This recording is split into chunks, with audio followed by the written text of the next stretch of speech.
Alright, today we're going to learn about terrorism and conflict after the end of the Cold War. We have 5 daily objectives. Number 1, list current challenges to national security. Number 2, explain why Russia invaded Ukraine. Number 3, explain the Iran-Saudi Arabian rivalry.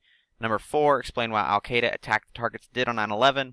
And then number 5, explain why Iraq and Afghanistan are tactical victories and strategic defeats. So we talked about the post-Cold War order. Long story short, the USA is on top. We also talked about a guy by the name of Francis Fukuyama and that he made some predictions. He predicted that the 2 major challenges to the US-dominated world order in the 1990s and going into the 21st century are going to be religious fundamentalism and resurgent nationalism. And we can see some people that represent both of those on this slide. So let's talk about the world from after the collapse of the Soviet Union and the end of communism. The USA had won the Cold War, and it seemed like the entire world belonged to the United States. This is because the United States was the only remaining superpower. Other countries had nuclear weapons, but they were not a superpower. They didn't have as many nukes. They couldn't project force and use their military the same way we could. So it seemed like the USA was the only one left. We were the winners. There were several minor conflicts in the 90s. Use the word minor because we're not going to mention them in this class, but they're actually very important conflicts. A lot of genocide happened in the 90s. If you look at Rwanda, if you look at Eastern Europe. But every single time that the United States chose to get involved, we didn't get involved in Rwanda, but we did other places. The international community, so the other countries around the world, flocked to help the United States. Every time we said jump, the rest of the world said how high.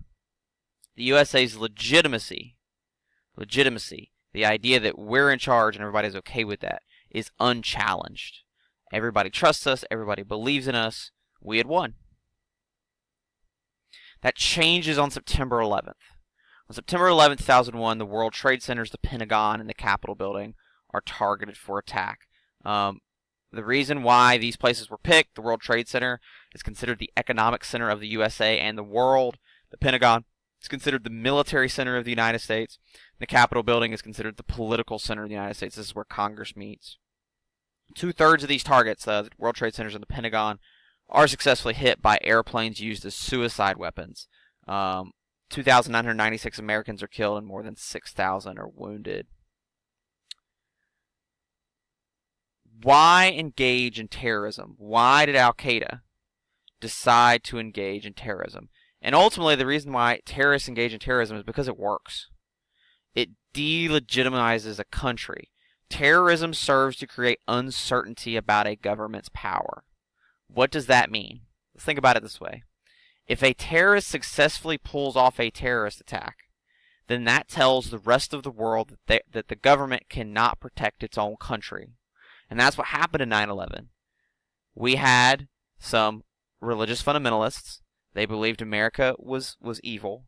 They hijacked airplanes, American airplanes, that they learned how to fly in American flight schools. And they ran them into the centers of really our world successfully. And that showed the rest of the world, hey, maybe the United States isn't invincible. Maybe they can be beat. It made us look weak. The other thing is this question right here. Who messes with a crazy person? Al-Qaeda wanted us to think that they were crazy. Because if they're crazy, people don't mess with crazy people. So what Al-Qaeda wants us to think is that they want us to think they're crazy so that they can do whatever they want to do in the Middle East, and we won't mess with them because we're afraid that they'll come back and hit us again. Random acts of violence may get the terrorist group exactly what they want. What does Al-Qaeda want? They want a weak and broken and delegitimized United States. Here's some pictures of 9/11. We can see the World Trade Centers over here right after they got hit by the airplanes. It was really, really bad in the buildings. Realize the elevators are not working. People have to use the stairs. The stairs are filled with debris and people trying to run for their lives. A lot of people got trapped. like this guy up here. And at one point, people just started jumping. They wanted to just jump out of the building and die that way, over being burned to death or having the building collapse on them.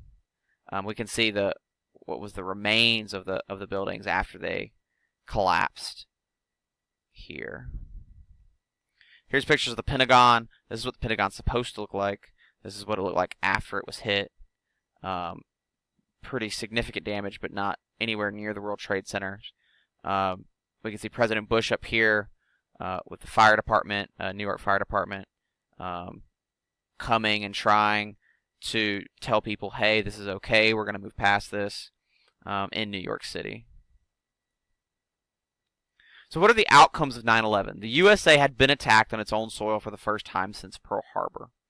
Religious fundamentalists, Al-Qaeda, led by Osama bin Laden, had successfully injured the United States. This is proving Fukuyama right. Religious fundamentalists are going to be one of the key challenges to the U.S.-dominated world order. We got Osama bin Laden up here. So the USA's power and authority had been successfully questioned, and the USA's intelligence agencies, the CIA specifically, had failed to predict the attack, which made the U.S. look even worse. We had no idea it was coming. Soon after, the USA, with the authorization of both the United Nations and support from NATO, invade Iraq and Afghanistan to kill Osama bin Laden and overthrow Saddam Hussein. We thought that these two guys were working together, and we thought that Saddam Hussein specifically, he was the dictator of Iraq, had nuclear weapons or was trying to build nuclear weapons, which scared us a lot. Here's Fukuyama down here. Which brings us to the war in Iraq and Afghanistan. Iraq starts in 2003, and we're there until 2011. We lose a total of 4,484 American lives in that war, and several million Iraqis die after the collapse. The war in Iraq is a mess, and we'll talk about why on the next slide. So both the wars in Iraq and Afghanistan are widely considered to be failures. Both wars, like Vietnam, are considered to be tactical victories but strategic failures. We won the ground war. We killed Saddam's army. We disbanded Saddam's army. We take over the country. The problem is we don't know what to do next. And what happens is that terrorist groups like ISIS come in and take over the country that we're trying to rebuild. That's what happens in Afghanistan.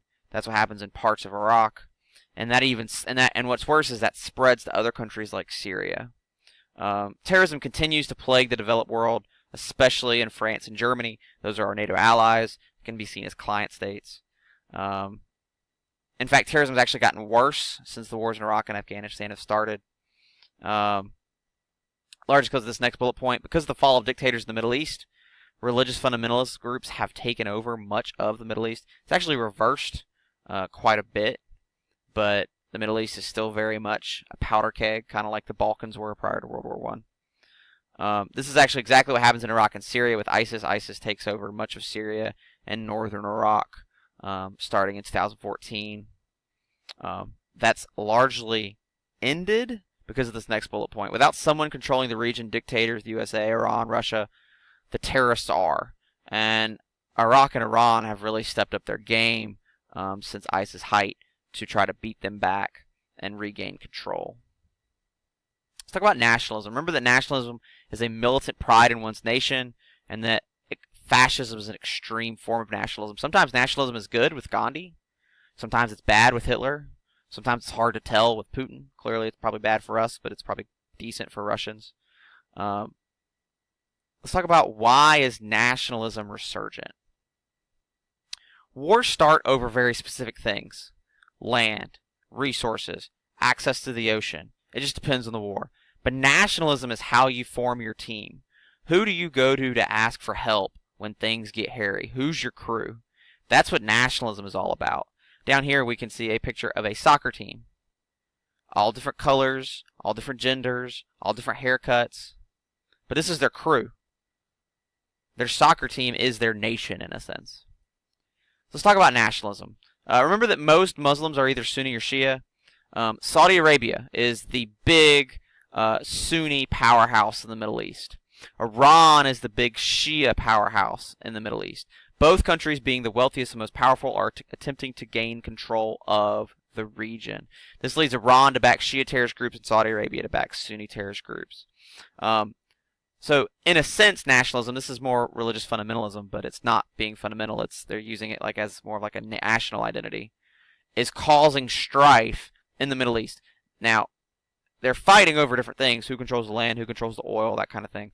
But it's how you form your team, and that has real big implications in the Syrian civil war.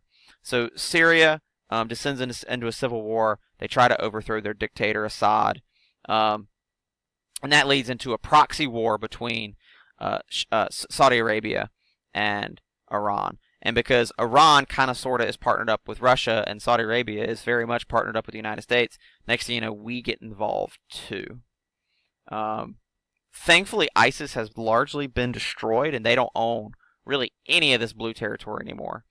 The problem is the Syrian civil war is still ongoing between Assad's Syrian army, between the Free Syrian Army, those are the rebels, and then between the U.S. doesn't have formally have soldiers in Syria, but we do have some special forces working in there, and there are also Russian soldiers here. And thankfully, they've lost a lot of land. They've actually lost almost all of this land at this point. Syrian civil war caused a huge amount of migrations from Syria into Europe. Several million people have moved from the Middle East, largely walking, into Europe and into Germany.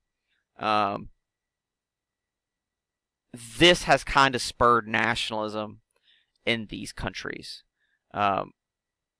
When you see 1 million people that don't necessarily look like you or talk like you or act like you, that scares some people in that country. And that leads to some resurgent nationalism, especially in Europe. Finally, let's talk about the invasion of Ukraine. So Ukraine is a country that used to be it was part of the Soviet Union, was part of Russia, and for a long time has been a client state of Russia. But they threatened to switch sides and join NATO, and kind of sort of become a U.S. client state. This angers Russia, who invades in 2014, and then Russian soldiers take the Crimean Peninsula. This is the first time war had happened in Europe since the 90s, and this was really a threat to peace in Europe. Russia's still there. They've taken about half of Ukraine, but nobody's really talking about it. Nobody really wants to touch it. Why doesn't anybody really want to touch it? Because Russians have nukes. Now, if Ukraine was in NATO and was a U.S. ally, we would be there, and we would be at war with Russia.